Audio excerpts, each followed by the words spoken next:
if you aren't loving what you're doing, how can it really be sustainable? Yeah, you can endure it. Do you have the ability to endure it? That's not what we're asking. Is it sustainable? Are you going to wake up in the morning and say, yes, a new day?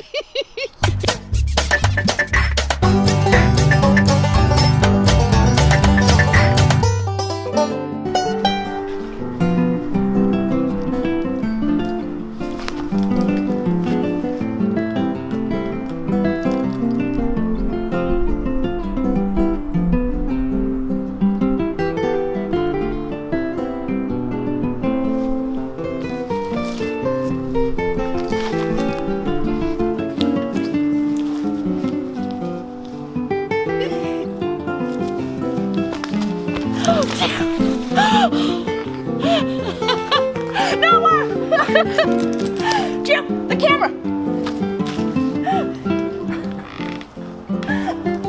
You know, I envisioned this does this little squirmy.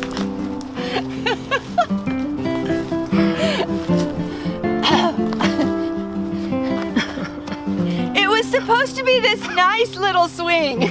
I knew that. That's why she loves me. Whew. Is your life sustainable? The way you're living it right now, with your job, what you're eating, with your illness, with your wellness, with your plans, is your life sustainable? We are moving our life into a sustainable way. What were you going to say to them? I can't remember. Oh, that was quick. No. One of the big concerns is maybe you can sustain it. Do you want to? That's what you have to ask, because if you aren't loving what you're doing, how can it really be sustainable? Yeah, you can endure it. Do you have the ability to endure it? That's not what we're asking. Is it sustainable? Are you going to wake up in the morning and say, yes, a new day? If you can do that, it's sustainable. I want you to know that when people call him and say, how are you doing? He goes, it's the best day of my life. Or he'll go, perfect, but getting better. I mean, he truly does answer that way. Okay, so. I get some good responses. He does.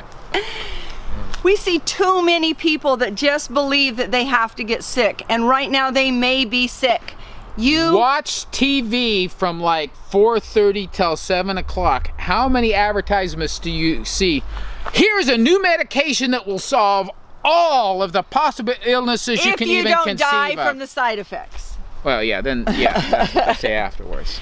So, we're going to show you some of the ways that it's nothing new for Hardiness Approach. Hardiness Approach, we have some distinct things that we cover on our homestead that make sustainable living in place possible. And you too can benefit from doing it. So our number one thing that we have to do is be able to eat correctly. The reason I'm bringing... that's anybody who wants to have a sustainable life. Correct. One of the things that bothers me the most, and I know when I was we were a young family, you're on a budget, I get that. Really on a budget, trust me. This is how you combat that. This is what you do. You grow a garden. Make it a priority. And let me tell you why. If you're a baby boomer and you don't have children at home, and don't tell me you can't afford to eat right.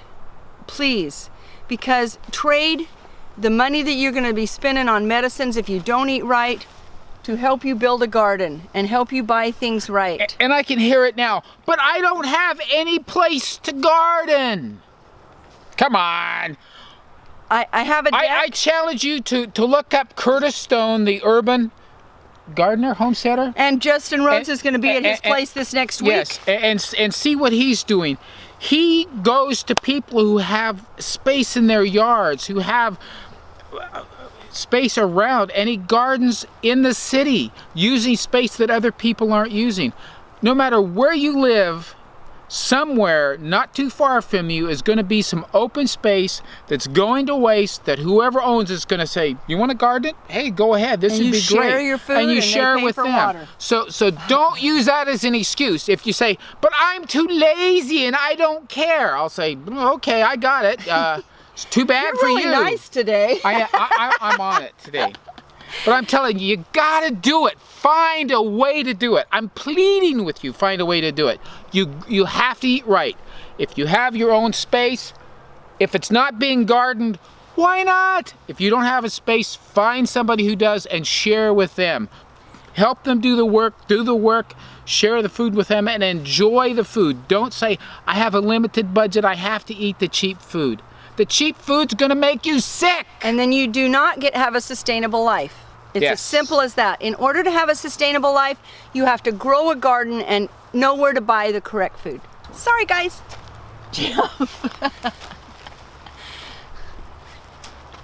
We've said it before, and you're gonna hear it from us over and over. Most people who are doing homesteading and urban farming, I get all my exercise from what I'm doing every day. Well, okay, you get some good exercise. It's helping you more than the folks who are sitting on their couch all day long and really not getting out and doing things.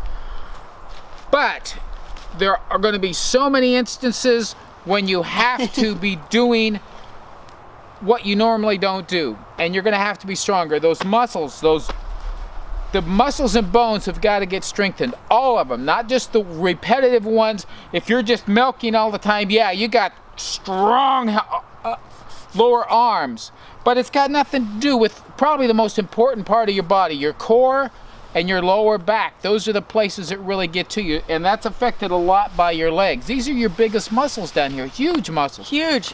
And these are the ones that break as you get older. You want to have weight with you. We're not demonstrating weight, but imagine we both have some hefty dumbbells here. So one thing that I really like to do is, well, we do a couple of them. You can stand sideways, turn this other way, your back towards me, like that. Okay, so we have our heavy weights. We're going to go down to the ground with them, and then we come up with them up over our head. So you're really doing two exercises at once, okay? You're working on your arms, your chest, your legs, your back, and your core. So that's a great one to get those things going. Very important. Push-ups are one of the most important things you can do because they do your whole weight. And now I have a challenge. If I beat you at this, then I don't know what you have to do. You better get going on it. I need to get going. I am going to work myself up to where I can do, I say 20. No, one. If I can do at least one handstand push-up. That's what I'm working up to. So I challenge you, if you can. Legs up in the air. If you're over the age of 60, if you're under 50, this doesn't count. If you're under 30, it definitely doesn't count. But if you're over the age of 60, the first one of us who can do a handstand push-up, the other one has to. We'll come up with it. We'll come up with something. Okay?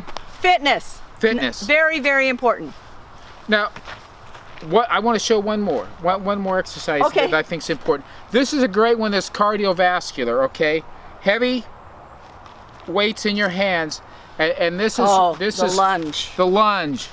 And if you have bad knees, don't go down as far to begin with. You don't have to go down as far, but if you can go all the way down, step way out, and your knee all the way to the ground. You want to do these, really, a bunch of them, but at least 25, but go until you're tired. I actually started with 10, and now I've moved to 12, and now I can do 2 sets. Yeah. So it's great cardiovascular, great for your legs, and great for your core and your lower back. You want to keep your posture up straight. Those are movements that you'll need the strengthening for just about your whole anything life. You do. Your whole life. You can be 90 and still doing those. It'll keep you strong enough to where when you go out to carry those 2 5-gallon buckets of water, you just whoop, and away you go. No matter how old you are, how young you are. Number 3. My glasses will go in there. Emotional wellness. This is our emotional well place, the river. You can find any place that's your emotional well place. It does feel cooler. It does feel cooler. I'm always amazed at how much cooler it is. You can still see the smoke from the fires coming down the river though. So important that we take care of ourselves. Do you have anything passionate to say about this? This is a calming time. This is a calming time. A little bit of mellow. It's an enjoyable place. You know, I need to get down here more. I need to come down here and spend my evenings down here. Yeah. You know? Yeah. Really We've got about a month left. down. We need to do it right. When we get back from Colorado, I'm going to come down here frequently. Your phone is ringing. So much for calmness. I can't do anything with it. Okay, phone call over. Don't forget that emotional wellness is like the elephant in the room. You can work on the homestead, you can work on eating right, you can work on exercising, but if your emotional life is falling apart, then your life is falling apart. You have to give to your emotional wellness. It's the silent killer. You'll think everything is fine. You're the duck. Everything is calm above the water, and underneath your feet are just going like crazy. It's going to kill you. You gotta find a way to get that under control. And if it's getting away to the river every day for half hour, for an hour to get calmed down, get yourself back in tune with nature and how things are supposed to be, that's what you need to do. You gotta get it under control. Our choice for our sustainable living in place is to do it on a homestead. A homestead being, it can be in town, it can be anywhere, but it's taking what you have and producing as much of your own food as you can and providing for yourself to the extent you possibly can. Living frugal, being out of debt. And that's one of the reasons that we are relocating from our rental to a piece of property that we can purchase. And in fact, that phone call was a realtor responding to one of our phone calls. Having your rent go up every year, not knowing if they may sell the property and you have to move, that's not sustainable, because when you're building a homestead, there's a lot of infrastructure that goes into place. Whether it's your garden, it could be buildings, it could be trees that you plant. You know, I mean, perennials are a big part of homesteading. Here's a perfect example. Our soil is just incredibly lush, and we're going to walk away from it. But yeah, better to walk away now and start over than in 2 or 3 or 4 years. Yeah, I mean, we're just to the point we need, there's more that we want to do, and just the investment of time and money to walk away from it would be so hard.